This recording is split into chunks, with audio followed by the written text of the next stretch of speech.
नमस्कार. आज आपण काळाच्या अशा एका अथांग प्रवासावर निघणार आहोत, ज्याचा विचार केला तरी सामान्य मानवी बुद्धीच्या मर्यादा गळून पडतात.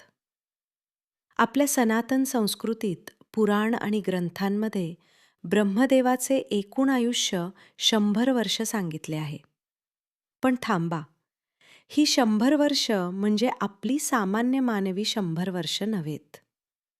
दुर्दैवानं आज अनेकांना आपल्या या प्राचीन कालगणनेची संपूर्ण रचना आणि त्यामागील अद्भुत विज्ञान माहिती नसते. याच अज्ञानामुळे समाजात काळाच्या स्वरूपाविषयी अनेक मोठे गैरसमज आढळतात. त्यातला पहिला गैरसमज असा की सोशल मीडियावर अनेकदा कलियुग आता लगेच संपणार आहे असा दावा केला जातो. परंतु जर आपण शास्त्रोक्त परंपरागत गणनेचा अभ्यास केला तर कलियुगातील 5,000हून अधिक वर्षेच पूर्ण झाली असून या विराट कालचक्राच्या तुलनेत कलियुग अजून केवळ आपल्या प्रारंभीच्या अवस्थेत आहे. दुसरा गैरसमज म्हणजे प्रलय म्हणजे ब्रह्मांडाचा कायमचा अंत.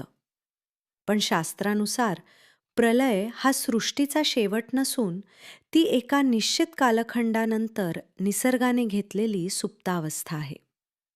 आज आपण कोणत्याही आधुनिक कल्पनेचा आधार न घेता पूर्णपणे शास्त्रोक्त ग्रंथांच्या आधारे परमाणूपासून सुरू करून थेट रुद्रदिनापर्यंतच्या या महाकाय प्रवासाचे सखोल विश्लेषण करणार आहोत. पण वेळेची ही विराट साखळी समजून घेण्यासाठी आपल्याला आधी काळाच्या त्या अत्यंत सूक्ष्म भागाकडे जावे लागेल, जिथून या संपूर्ण विश्वाच्या वेळेची पहिली टिकटिक सुरू होते. वेळेची सुरुवात कुठून होते? सूर्यसिद्धांतात सूक्ष्म कालमानांची एक अद्भुत साखळी दिली आहे. या रचनेनुसार काळाचा सर्वात लहानात लहान, डोळ्यांना न दिसणारा भाग म्हणजे परमाणू. जेव्हा 2 परमाणू एकत्र येतात, तेव्हा एक अणू बनतो. जेव्हा 3 अणू एकत्र येतात, तेव्हा एक त्रसरेणू बनतो. खिडकीतून येणाऱ्या सूर्यप्रकाशाच्या कवडशामध्ये जे धुरीचे सूक्ष्म कण तरंगताना दिसतात, त्या एका कणाला शास्त्रामध्ये त्रसरेणू म्हटले आहे. ग्रंथानुसार या साखळीत पुढे त्रुटी, वेद आणि लव हे भाग येतात. 3 लव एकत्र आले की एक निमेष बनतो. म्हणजेच मनुष्याने नैसर्गिकरित्या एकदा पापणी लावण्यास लागणारा काळ. विचार करा, आपल्या पापणीच्या एका लवण्यामध्ये किती सूक्ष्म काळ लपलेला आहे.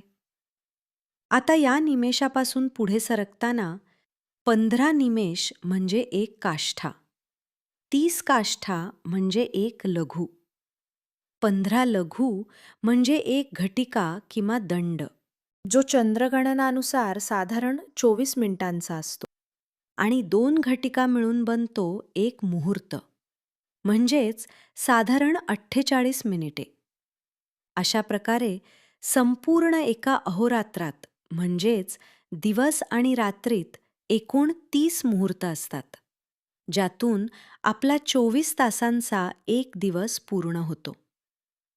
या 24 तासांच्या दिवसापासून जेव्हा आपण पुढे प्रवास करतो, तेव्हा काळाचे विशाल रूप प्रकटू लागते. 15 अहोरात्र म्हणजे एक पक्ष, म्हणजेच शुक्ल पक्ष किंवा कृष्ण पक्ष. 2 पक्ष मिळून एक मास, म्हणजेच आपला एक महिना बनतो. परंपरागत शास्त्रानुसार मनुष्यांचा हा एक महिना म्हणजे आपल्या पितरांचा, पूर्वजांचा एक पूर्ण दिवस आणि रात्र असतो. 2 मास मिळून एक ऋतू बनतो आणि असे 3 ऋतू म्हणजेच 6 महिने जेव्हा एकत्र येतात, तेव्हा एक आयन सिद्ध होते. पृथ्वीवरून आकाश पाहताना सूर्याचे दृश्यमान भ्रमण जेव्हा उत्तर दिशेकडे सरकते, त्याला आपण उत्तरायण म्हणतो, आणि जेव्हा ते दक्षिण दिशेकडे सरकते, त्याला दक्षिणायन म्हणतात. ही दोन्ही अयने मिळून देवांचे एक दिव्य अहोरात्र बनते. म्हणजेच आपले एक संपूर्ण मानुषवर्ष हा आपल्या देवतांचा फक्त एक दिवस आणि एक रात्र असतो. विचार करा, आपले जे वर्ष ऋतूंनी बदलतं, तो देवांचा केवळ एक दिवस आहे. जेव्हा आपण देवतांच्या कालगणनेमध्ये प्रवेश करतो, तेव्हा वर्षांची गणना दिव्य वर्षांनी केली जाते. आपली 360 मानवी वर्ष म्हणजे देवतांचे फक्त एक दिव्य वर्ष असते. आणि याच दिव्य प्रमाणावर आधारित ब्रह्मांडाचे महाकाय युगचक्र चालते, ज्याला चतुर्युग किंवा महायुग म्हटले जाते. हे चक्र 4 युगांमध्ये विभागलेले आहे. कृतयुग म्हणजेच सत्ययुग. हे 4800 दिव्य वर्षांचे असून त्याचे मानवी वर्ष होतात तब्बल 17,28,000 वर्ष. त्रेतायुग हे 3,600 दिव्य वर्षांचे असून त्याचे मानवी वर्ष होतात 12,96,000 वर्ष. द्वापारयुग हे 2,400 दिव्य वर्षांचे असून त्याचे मानवी वर्ष होतात 8,64,000 वर्ष. कलियुग आपले चालू युग हे 1,200 दिव्य वर्षांचे असून त्याचे मानवी वर्ष होतात 4,32,000 मानवी वर्ष. जेव्हा हे चारही युगे आपले एक चक्र पूर्ण करतात, तेव्हा एक पूर्ण महायुग सिद्ध होते. एक महायुग म्हणजे एकूण 42,20,000 मानवी वर्ष. पण खरी आश्चर्याची गोष्ट आणि विज्ञानाचा अंतिम नियम अजून पुढे आहे. कारण हे अख्खे महायुग म्हणजे आपल्या ब्रह्मदेवांच्या दिवसाचा केवळ एक अत्यंत छोटा क्षुल्लक भाग आहे. अशी तब्बल 71 महायुगे जेव्हा सलग पूर्ण होतात, तेव्हा त्याला एक मन्वंतर म्हणतात. पण निसर्गाचा नियम आहे की कोणतीही गोष्ट एकाएकी बदलत नाही. म्हणूनच 2 मन्वंतरांच्या मधला काळ कधीही रिकामा किंवा शून्य नसतो. 2 मन्वंतरांना जोडणाऱ्या या अत्यंत महत्त्वाच्या मधल्या कालखंडाला शास्त्रामध्ये मन्वंतर संधिकाल किंवा मन्वंतर संध्या म्हटले जाते. हा संधिकाल नेमका काय असतो आणि त्याचे महत्त्व काय? तर जेव्हा एका मन्वंतराचा प्रचंड काळ संपतो, तेव्हा सृष्टीची जुनी झालेली व्यवस्था विस्कळीत होते. संपूर्ण भूलोक एका महाकाय जलप्रलयात म्हणजेच महासागराच्या अथांग लाटांमध्ये बुडून जातो. या जलमय संधिकालात संपूर्ण सृष्टीला अत्यंत शांत आणि सुप्त ठेवले जाते. हा काळ कोणत्याही विनाशाचा नसून पुढील नवीन मन्वंतराच्या नवीन मनूसाठी आणि नवीन जीवसृष्टीच्या उगमासाठी निसर्गाची अंतर्गत पुनर्रचना करण्याचा काळ असतो. हा एक प्रकारे संपूर्ण ब्रह्मांडाचा रिबूट होण्याचा पवित्र काळ आहे. सूर्यसिद्धांत आणि विष्णू पुराणातील गणितानुसार प्रत्येक मन्वंतराचा हा संधिकाल तंतोतंत एक कृतयुग म्हणजेच सत्ययुगाच्या काळाएवढा मोठा असतो. याचा अर्थ एका मन्वंतराच्या संधिकालाचा वेळ तब्बल 17,28,000 मानवी वर्ष इतका अथांग असतो. अशी 14 मन्वंतरे आणि त्यांच्या दरम्यान येथे येणारे एकूण 15 संधिकाल जेव्हा एकमेकांशी जोडले जातात, तेव्हा कुठे आपल्या ब्रह्मदेवांचा 4,32,00,00,000 वर्षांचा एक दिवस म्हणजेच एक कल्प पूर्ण होतो. जेव्हा ब्रह्मदेवांचा हा कल्प म्हणजेच दिवस सुरू असतो, तेव्हा विश्वातील भूः, भुवः आणि स्वः या लोकांमध्ये सृष्टीचे चक्र अविरतपणे फिरत राहते. पण जसा हा कल्प संपतो, तसा ब्रह्मदेवांच्या दिवसाचा अंत होतो आणि त्यानंतर येतो नैमित्तिक प्रलय. दिवसाच्या समाप्तीनंतर ब्रह्मदेवांची रात्र सुरू होते, जिचा काळसुद्धा तंतोतंत 4 अब्ज 32 कोटी वर्षांचाच असतो. या रात्रीच्या प्रलयात संपूर्ण विश्व किंवा गॅलेक्सीज नष्ट होत नाहीत, तर प्रामुख्याने भूः, भुवः आणि स्वः या त्रिलोकांचा लय होतो. या काळात संपूर्ण सृष्टी गोठून शांत होते. प्रकाश नाहीसा होतो आणि स्वतः भगवान विष्णू या अथांग गर्द क्षीरसागरामध्ये शेषशायी रूपात योगनिद्रेत शयन करतात. ही रात्र संपताच ब्रह्मदेव पुन्हा जागे होतात आणि त्यांच्या नवीन दिवसासह सृष्टीची पुन्हा नव्याने निर्मिती होते.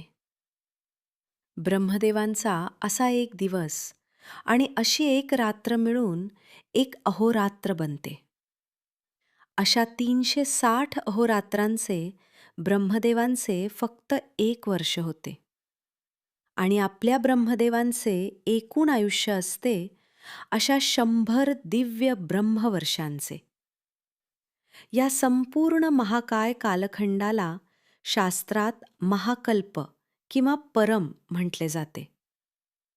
जर आपण या 100 वर्षांचे आपल्या मानवी वर्षात रूपांतर केले, तर तो आकडा आपल्या बुद्धीच्या पलीकडचा आहे.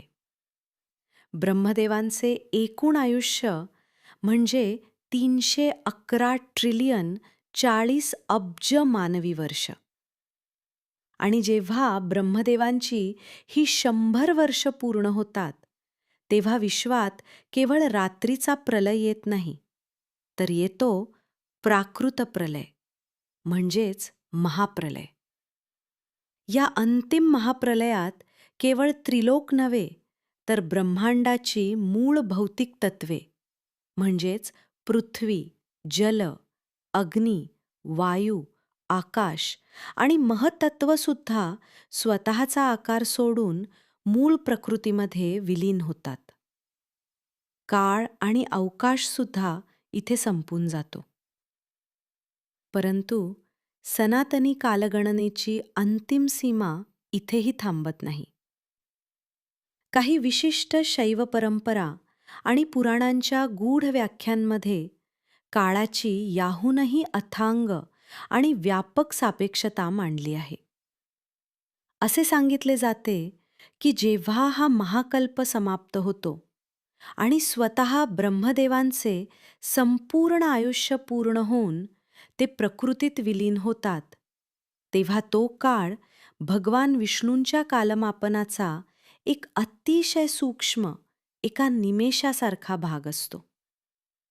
आणि जेव्हा अशा महाकाय आणि अकल्पनीय हिशोबाने भगवान विष्णूंचे संपूर्ण आयुष्य पूर्ण होते, तेव्हा देवधिदेव महाकाल म्हणजेच भगवान शिवाचा फक्त 1 दिवस पूर्ण होतो, ज्याला रुद्रदिन म्हटले जाते.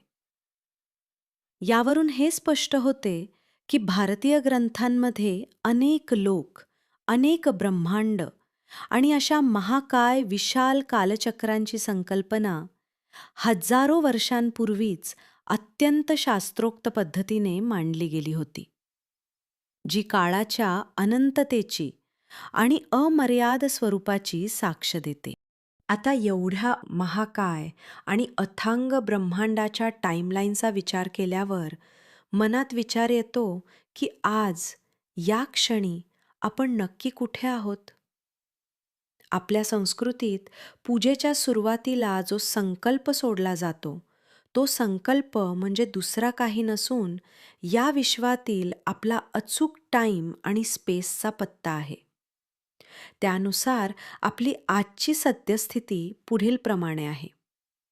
सध्या जे ब्रह्मदेव हे ब्रह्मांड चालवत आहेत, त्यांच्या आयुष्याचा पूर्वार्ध म्हणजेच पहिली 50 वर्ष संपली असून ते सध्या त्यांच्या 51व्या वर्षात कार्यरत आहेत. या 51व्या वर्षातील पहिल्या दिवसाचा श्वेतवाराह कल्प सध्या सुरू आहे. या चालू कल्पातील एकूण 14 मन्वंतरांपैकी 6 मन्वंतरे उलटून गेली असून सध्या 7वे वैवस्वत मन्वंतर सुरू आहे. या वैवस्वत मन्वंतरातील 27 महायुगे संपली असून सध्या 28वे महायुग चालू आहे. आणि या 28व्या महायुगातील सत्य, त्रेता आणि द्वापार युग संपून कलियुगाचा प्रथम चरण सुरू आहे. निसर्गाशी, ऋतूंशी आणि सूर्यचंद्राच्या गतीशी आपली कालगणना अचूक जोडलेली राहावी म्हणून आपल्या पंचांगात दर 3 वर्षांनी जो अधिक महिना येतो, आपण सध्या त्याच परिपूर्ण ऋतुचक्रात आहोत. आणि आज या चालू दिवसाच्या सायाह्न काळी म्हणजेच सूर्य अस्ताला जात असलेल्या या सुंदर संध्याकाळच्या वेळी आपण कलियुगाच्या या अथांग कालसागरातील एका अत्यंत सूक्ष्म पवित्र क्षणामध्ये श्वास घेत उभे आहोत. विचार करा, ज्या अनंत काळाच्या तुलनेत आपले 80-90 वर्षांचे छोटेसे मनुष्य आयुष्य म्हणजे विश्वाच्या एका सेकंदाचाही अब्जावा भाग नाही. तिथे अहंकार, राग, द्वेष आणि चिंतेमध्ये आपला अमूल्य वेळ घालवणे किती व्यर्थ आहे नाही का? भारतीय ग्रंथांमध्ये आढळणारी ही विशाल कालसंकल्पना आपल्याला आपल्या छोट्या आयुष्याकडे आणि या जगाकडे एका अत्यंत सुंदर आणि व्यापक दृष्टिकोनातून पाहायला शिकवते. हा आपल्या संस्कृतीचा, आपल्या ऋषीमुनींचा खरा शास्त्रोक्त आणि अधिकृत वारसा आहे. जर ही माहिती तुमच्या मनाला भिडली असेल, तर हा व्हिडिओ प्रत्येकासोबत नक्की शेअर करा. धन्यवाद.